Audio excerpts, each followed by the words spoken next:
માંડવીમાં નિયમિત પાણી વિતરણમાં નગરપાલિકા સફળ રહી, સૂર્ય ઉર્જાનો ઉપયોગ કરી અપાયો અનોખો સંદેશ। દરિયાઈ શહેર માંડવીમાં શિયાળો, ચોમાસું કે ઉનાળો હોય, ઘર ઘર સુધી નર્મદાના પાણીનું નળ મારફતે વિતરણ સુદ્રતા અને નિયમિત રીતે કરાઈ રહ્યું છે તેવું માંડવી નગરપાલિકા પાણી પુરવઠા ચેરમેન પારસભાઈ માલમે જણાવ્યું હતું।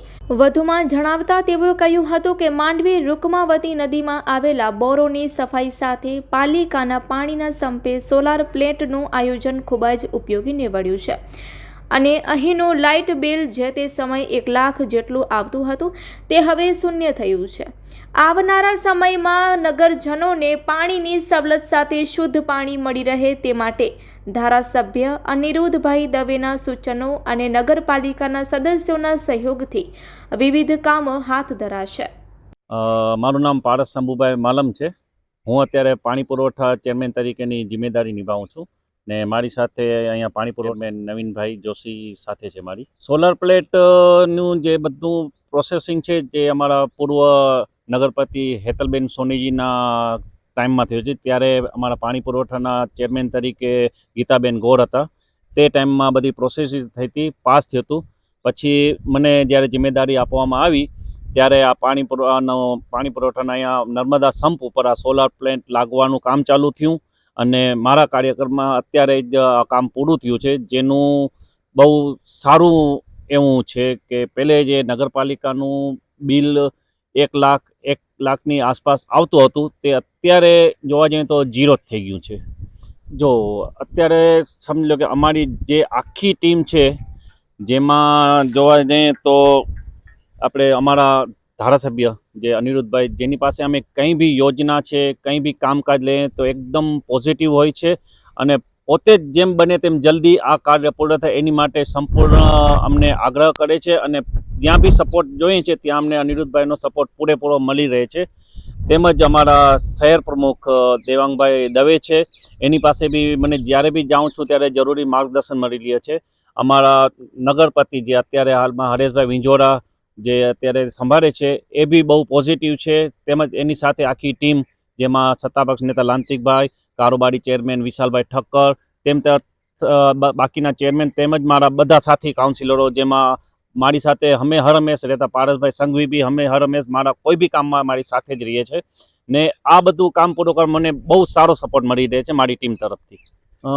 જો પહેલી તો તમારા માધ્યમથી તમારું માધ્યમથી મને એ કહેવું છે કે જે માંડવીના શહેરી લોકો જે પાણી યુઝ કરે છે એમાં બહુ ધ્યાન રાખે, કેમ કે અમે અમારી નગરપાલિકાની ટીમ તરફથી સારામાં સારું પાણી મળી રહે માંડવીની જનતાને એના માટે પૂરી કોશિશ કરીએ છીએ। એમ નહીં, અમે હજી સુધી માંડવીની તમે હિસ્ટ્રી જોશો કે આગળના બી ચેરમેનો આવી ચૂક્યા છે, જે લોકો સંભાળતા હતા તેના તરફથી ક્યારે બી કોઈ બી પાણીની તકલીફ નથી પડી। આજે તમે બીજા જગ્યાએ જોશો, બીજી સિટી, હું સિટીના નામ નથી લેતો, પણ બીજી સિટીમાં પાણીની તકલીફ રહે છે, એકાંતરે પાણી આપે છે, 2 દિવસે પાણી આપે છે ને તકલીફો રહે છે, પણ માંડવીમાં ક્યારે એ બાબતે તકલીફ રહેતી નથી। ને અત્યારે જો અમે પાણીના જે બોર છે અમારા એની સફાઈ કરાવી છે। નર્મદાનું પાણી તો આવે છે, તદુપરાંત ચલો ઉનાળો છે તો લોકોનો પાણીનો વપરાશ બી વધી જશે, તો એના કારણે જે અમે બોરની સફાઈ કરી ને માંડવીમાં જે 1 કલાક પાણી આપવાના હતા એના બદલે પાણીના સમયમાં વધારો બી કર્યો છે કે લોકોને પૂરતું પાણી મળી રહે એ માટે। ને માંડવીની જનતાને હું એકદમ કહેવા માગું છું કે તમે પાણીનો જ્યાં વેસ્ટ થતો હોય એ તમે રોકો। તમારી આજુબાજુ જે પાણીનો વેસ્ટ કરતા હોય, કે પાણી છે તો આપણું જીવન છે, તો એ હેતુથી તમે પાણીનો બચાવ કરો। અને બીજું મારું એક મેઇન સૂચન છે કે જે માંડવીમાં લોકોના ઘરે ટાંકા છે પાણીમાં, એમાં ઘણાના બોલવાલ લાગેલા નથી, તો હું એમને રિક્વેસ્ટ કરું છું કે તમે તમારા ઘરમાં બોલવાલ લગાવો, જેથી તમારા ટાંકો પાણીનો ભરાઈ જાય અને એ ઓટોમેટિક બંધ થઈ જાય તો બીજાને પાણી મળી રહે, પાણીનો ખોટો વ્યસ્ત જાય નહીં।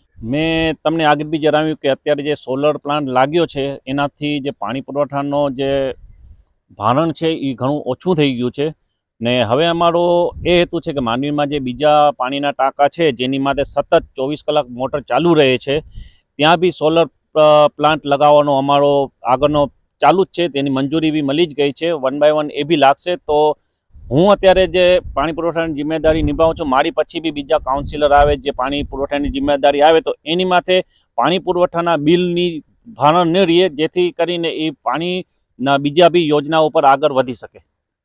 હા, અત્યારે માંડવીમાં જે પાણીનો ટાંકો છે જે અહીંયા આપણે માંડવી નગરપાલિકા પાસે જ આવેલો છે એની એ જર્જરિત હાલતમાં હતો, ઘણા ટાઈમથી જર્જરિત હાલતમાં છે. એના રિપેરિંગ કરવા માટે બી ઘણી ટ્રાય કરી છે, પરંતુ હવે એક સરકારની યોજના આવેલી છે એમાં પાણીનો ટાંકો આપણે નવો જ બનાવીએ છીએ, જેમાં પાણીની જે કેપેસિટી હતી એના કરતાં બી 1.25 લાખ લીટરની કેપેસિટી વધી જશે અને શહેરમાં પાણી સારામાં સારી અને સ્પીડથી પાણી મળી રહેશે એ માટે.